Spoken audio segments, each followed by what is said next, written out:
출산 예정일 확인하고 매일 엑셀 켜서 출산 휴가랑 육아휴직 날짜 계산하고 계신 분들 이 영상 끝까지 봐주세요. 출산 휴가는 언제부터 쓰지? 연차는 먼저 붙여 쓰는 게 맞나?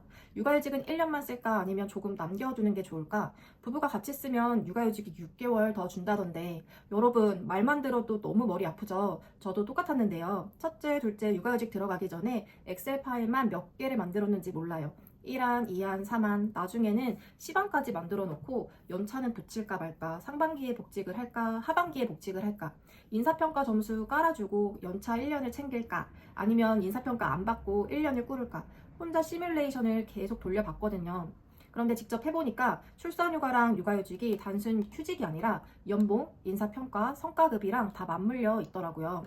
실제로 제가 상담했던 직원들 중에는 하루 차이로 성과급 대상에서 제외가 된 경우도 있었고 육아휴직 날짜를 잘못 잡아서 연봉 인상이 1년 밀린 경우도 있었는데 심지어 승진 심사 대상에서도 빠진 사례도 있었어요. 그래서 직접 정리했습니다. 16년차 인사 담당자로 근무하면서 수백 명 넘는 직원들의 출산 휴가와 육아휴직 상담을 했고 현재는 두 번째 육아휴직을 사용 중인 워킹맘으로서 정말 필요한 내용만 싹 모았습니다.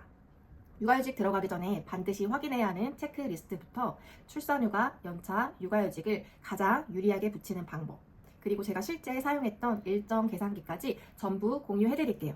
2026년 개정 내용부터 회사 규정, 고용보험 제도까지 하나하나 다시 확인하면서 정리했어요. 자료 받는 방법은 영상 마지막에 알려드릴 테니 꼭 끝까지 시청해주세요. 그리고 영상을 끝까지 보셨는데도 제 상황은 조금 다른데요. 저는 언제 휴직 들어가는 게 가장 유리할까요? 싶으신 분들은 댓글 남겨주세요. 제가 3분 선정해서 실제 일정도 같이 봐드리겠습니다.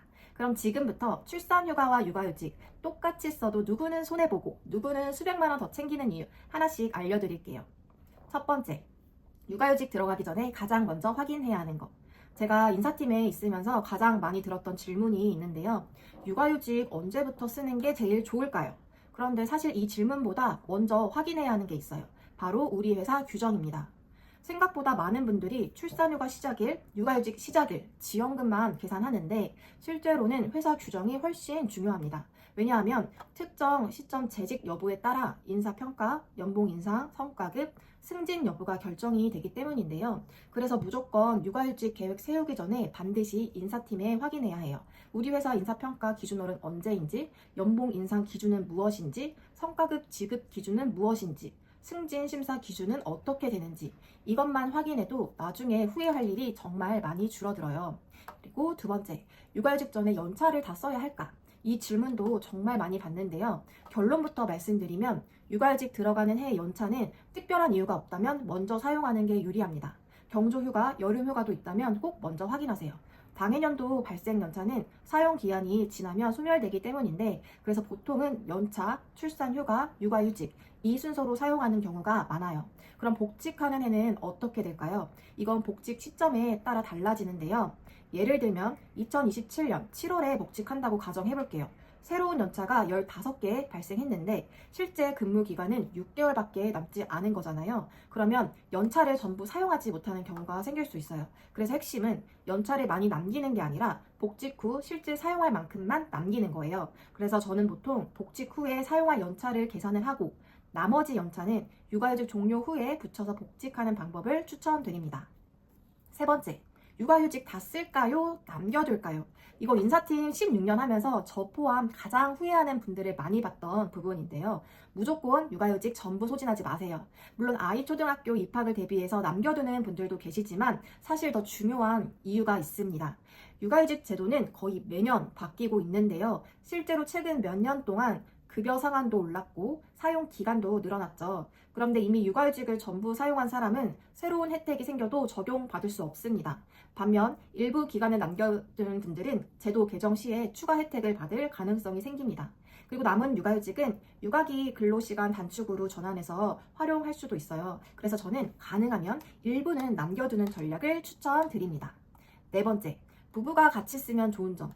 여기서 진짜 중요한 포인트가 있는데요. 같은 자녀를 대상으로 부모가 각각 3개월 이상 육아휴직을 사용하면 육아휴직 기간이 각각 최대 1년 6개월까지 확대됩니다. 이게 즉 엄마 1년 6개월, 아빠 1년 6개월, 부부 합산 최대 3년까지 사용할 수 있는 거예요.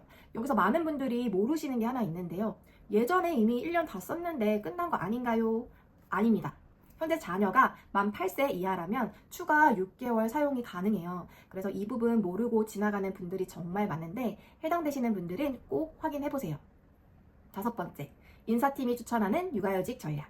만약 저라면 이렇게 계획합니다. 첫 번째, 회사 규정 확인. 두 번째, 당해년도 자녀 연차와 경조 휴가 확인. 세 번째, 출산휴가 일정 확정. 네 번째, 복직 후에 사용할 연차 계산. 다섯 번째, 배우자 육아휴직 일정 확인. 부부 각각 3개월 이상 사용해서 1년 6개월 확대 혜택 챙기기. 그리고 마지막, 육아휴직을 전부 사용하지 않고 일부 남겨두기. 왜냐하면 아이가 아파서 어린이집에 못 가는 날도 생기고 초등학교 입학할 때도 필요하고 아이를 키우면 예상하지 못한 돌봄 상황은 반드시 생기기 때문이에요. 육아휴직은 단순히 쉬는 제도가 아니라 미래를 위한 돌봄 자산이라고 생각하시면 됩니다. 그럼 이제 최종 정리해 볼게요.